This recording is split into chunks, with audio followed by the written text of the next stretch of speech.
ఇలా రహస్య కెమెరాలు పెట్టి మా యొక్క స్నానపు గదుల్లో రూముల్లో నగ్న వీడియోలు తీసి అవి మార్కెట్లోకి అదేవిధంగా పక్కన ఉన్నటువంటి బాయ్స్ హాస్టల్లోకి కూడాను వెళ్తున్నాయి అనేటువంటిది విద్యార్థినీలు తమ యొక్క మాన ప్రాణాలను దిగమింగుకొని కళాశాల యాజమాన్యానికి కంప్లైంట్ చేస్తే కళాశాల యాజమాన్యము ఎందుకు దీన్ని తొక్కి పెట్టాలనుకునింది?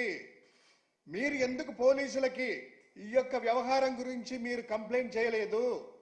ఒకవేళ మీరు అంటే కళాశాల యాజమాన్యం కంప్లైంట్ చేసినా కూడాను పోలీసు వ్యవస్థ రెస్పాండ్ కాలేదా? ఇక్కడ తెలియాల్సినటువంటి అవసరం ఉంది.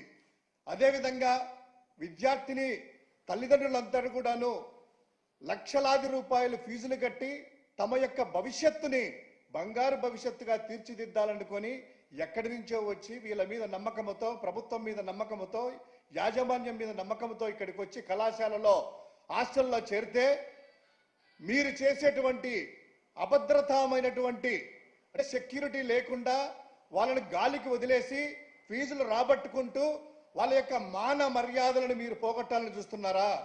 ఇది పూర్తిగా ప్రభుత్వ వైఫల్యము. అదేవిధంగా ఈ యొక్క కూటమి ప్రభుత్వం వచ్చిన తర్వాత విద్యా వ్యవస్థ సర్వనాశనం అయిపోయింది. ఎక్కడ చూసినా కూడాను కలుషితమైనటువంటి ఆహారము.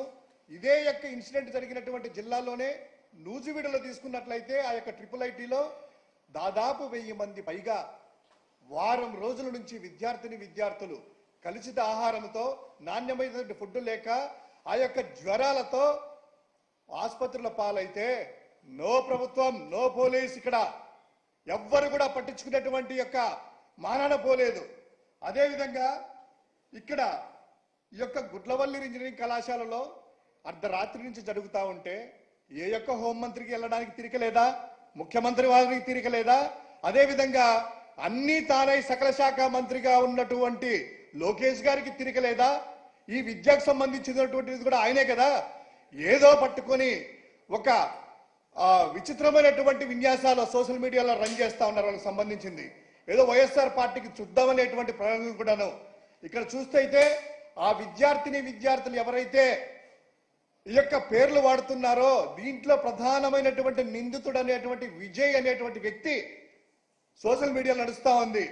ఆయనకు ఇన్స్టాగ్రామ్ ఓపెన్ చేస్తే జనసేనకు సంబంధించిన పవన్ కళ్యాణ్ ఫోటోలతో వెనకల జనసేన యొక్క వాల్ పోస్టర్ల మీద కూర్చొని ఉన్నటువంటి ఫోటోలు కూడా చూసాము. ఇవన్నీ కూడాను తెలుగుదేశం ప్రభుత్వానికి కొత్త కాకపోవచ్చు, కానీ మీరు చేసేటువంటి రాజకీయ కక్షలు కార్పణ్యాలు పక్కన పెట్టి విద్యా వ్యవస్థను సర్వనాశనం చేసినా కూడా మొట్టమొదటిసారిగా ఈ యొక్క విద్యార్థినుల యొక్క మాన ప్రాణాలను కాపాడాల్సినటువంటి బాధ్యత ప్రతి ఒక్కరి మీద ఉంది.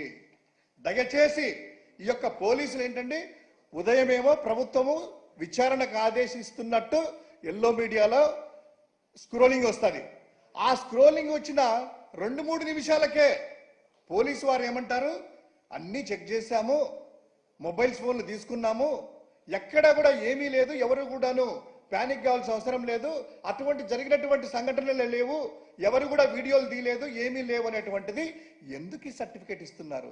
2 నిమిషాల్లోనే మీరు చేశారా ఎంక్వైరీ? మార్కెట్లకు కూడా వెళ్ళా ఈ వీడియోలని.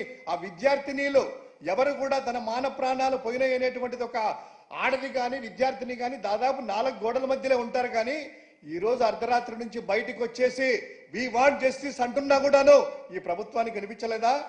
డిప్యూటీ సీఎం గారికి వినిపించలేదా? అదేవిధంగా కుప్పం ఎమ్మెల్యే గారికి వినిపించలేదా? అదేవిధంగా సకల శాఖ మంత్రి అయినటువంటి లోకేష్ గారికి వినిపించలేదా? దయచేసి దీని మీద రాజకీయాలు మాని ఆ యాజమాన్యానికి ఎంత బాధ్యత ఉంది? ఎందుకు ఈ కళాశాలను ఇమ్మీడియట్ గా మూసివేయాలి?